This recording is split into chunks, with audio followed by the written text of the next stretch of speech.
You get paid on Friday. By Monday, half of it is gone. By the next week, you're checking your banking app like it personally betrayed you. You didn't buy anything crazy. No luxury watch. No sports car. Just life. Groceries. Fuel. A few online orders. Dinner once or twice. A subscription you forgot about. And somehow, you're still stuck thinking, why does it feel like I'm working harder but getting nowhere? If that thought has crossed your mind recently, yeah, that's literally most middle-class households right now. My name is Adam, and I spend way too much time thinking about why hardworking people stay stuck financially. If you're someone who earns a decent income but still feels like you're running on a financial treadmill, make sure to hit the subscribe button and give this video a thumbs up if this helps you out. Look, here's the thing. The middle class isn't broke because they're lazy. They're broke because they were taught money habits that used to work but don't anymore. Today, we're breaking down 7 money habits that quietly keep the middle class stuck and what to do instead. And trust me, this is where it gets really interesting. Habit number 1, upgrading lifestyle with every raise. You get a raise. Congratulations. New phone, better car, nicer apartment, more takeout, gone. Here's what most people don't realize. A raise doesn't make you wealthier, your habits determine that. The math. Let's say you earn $50,000 and save 5% equals $2,500 per year. You get a raise to $60,000, but increase spending to match. Savings? Still $2,500. But if you kept your lifestyle the same and save the difference, $10,000 times 50% savings rate equals $5,000 per year extra. Over 10 years at 7% return is almost equal to $69,000. That's the price of lifestyle inflation. The psychology. Your brain adapts quickly. It normalizes comfort and demands more. This is called hedonic adaptation. The same reason your dream phone feels old after 6 months. Action step. Freeze lifestyle for 12 months after a raise. Automatically invest at least 50% of any income increase.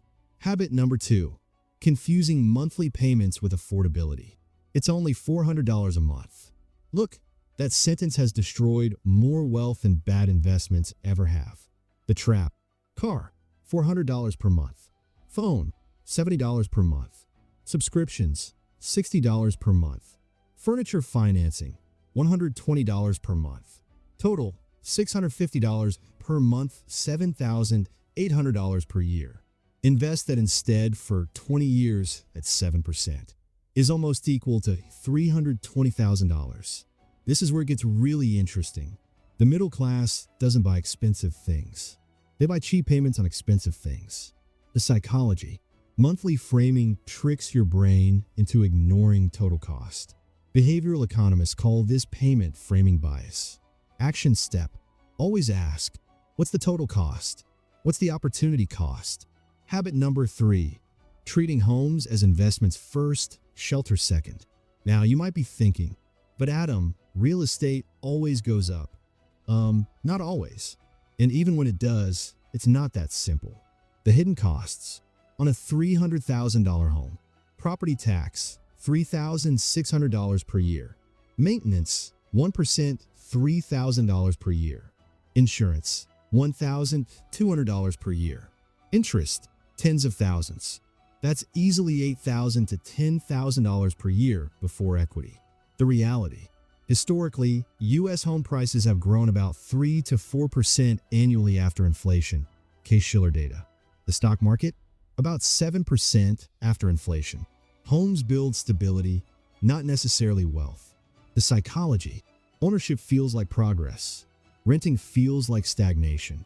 But feelings is not equal to financial outcomes. Action step. Buy a home when you'll stay 7+ years. Total cost less than or equal to 25 to 30% of income. You still invest. Habit number 4. Saving what's left instead of paying yourself first. Most people save like this. Income expenses, leftover savings, maybe. Wealthy people reverse it. Income, savings, expenses. The math. If you earn $4,000 per month and save what's left, you might save $200. But if you automate 15% first, $600 per month. Over 25 years at 7% is almost equal to $380,000. The psychology: humans adapt spending to available money. If it's in your account, your brain considers it spendable. Action step: automate savings the day you're paid.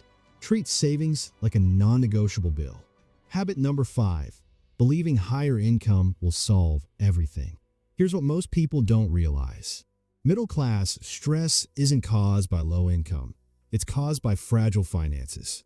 A study by the Federal Reserve found nearly 40% of Americans couldn't cover a $400 emergency without borrowing. That includes households earning over $75,000. Why? Because expenses rise with income.